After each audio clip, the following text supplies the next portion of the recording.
اللہ اللہ اللہ لا الہ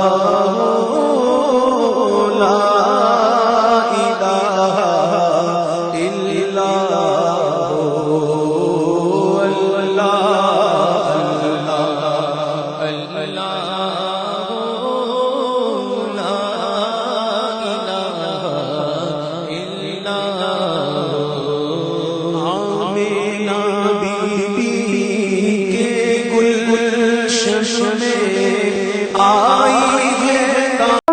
تو فرینڈز جیسے کہ آپ کو پتا ہوگا آج 12 ربیع الاول ہے. تو فرینڈز میں نے 12 ربیع الاول پر ایک اسپیچ لکھی ہے جو میں آپ لوگ کو آج سناؤں گی. تو فرینڈز اگر میری اسپیچ اچھی لگی تو پلیز میرے چینل کو لائک کریں، سبسکرائب کریں اور شیئر کریں تاکہ میں اسی طرح کی اور مزے کی ویڈیوز بناتی رہوں. تو چلے سٹارٹ کرتے ہیں. پستی سے بلندی کی طرف پرواز کرتی ہوں، پستی سے بلندی کی طرف پرواز کرتی ہوں، خدا کے نام سے تقریر کا آغاز کرتی ہوں.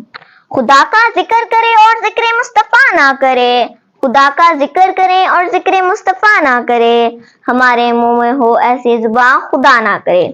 اسلامی سال میں ربیع الاول کا مہینہ مسلمانوں کے لیے خاص اہمیت رکھتا ہے کیونکہ اس مبارک مہینے میں ہمارے پیارے نبی حضرت محمد صلی اللہ علیہ وسلم دنیا میں تشریف لے آئے. مشکل تھے راستے آسان ہو گئے، مشکل تھے راستے آسان ہو گئے، دشمن یہ دیکھ کر حیران ہو گئے. رکھا میرے نبی نے دنیا میں جب قدم، رکھا میرے نبی نے دنیا میں جب قدم، تو پتھر بھی کلمہ پڑھ کر مسلمان ہو گئے. اس دن کی نسبت سے ہر مسلمان اپنی اپنی خوشی منا کر اپنے رب کی رحمت کا شکر ادا کرتا ہے.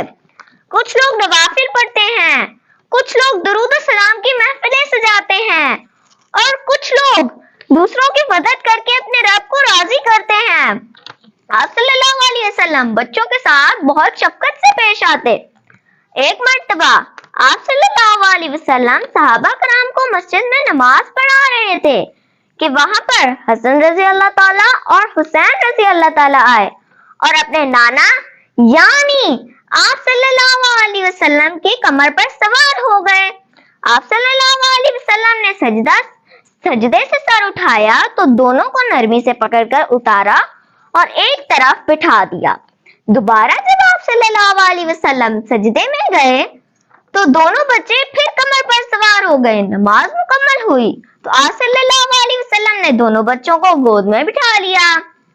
حضرت ابو ہریرہ رضی اللہ تعالیٰ نے آپ صلی اللہ علیہ وسلم سے عرض کیا، یا رسول اللہ کیا میں ان دونوں بچوں کو گھر چھوڑ آؤں؟ آپ صلی اللہ علیہ وسلم خاموش رہے. تھوڑی دیر بعد جب بجلی چمکی تو آپ صلی اللہ علیہ وسلم نے دونوں بچوں کو کہا کہ جاؤ اپنی والدہ کے پاس چلے جاؤ. تو دوستوں دیکھا آپ صلی اللہ علیہ وسلم بچوں کے ساتھ کتنا پیار کرتے تھے. جزاک اللہ.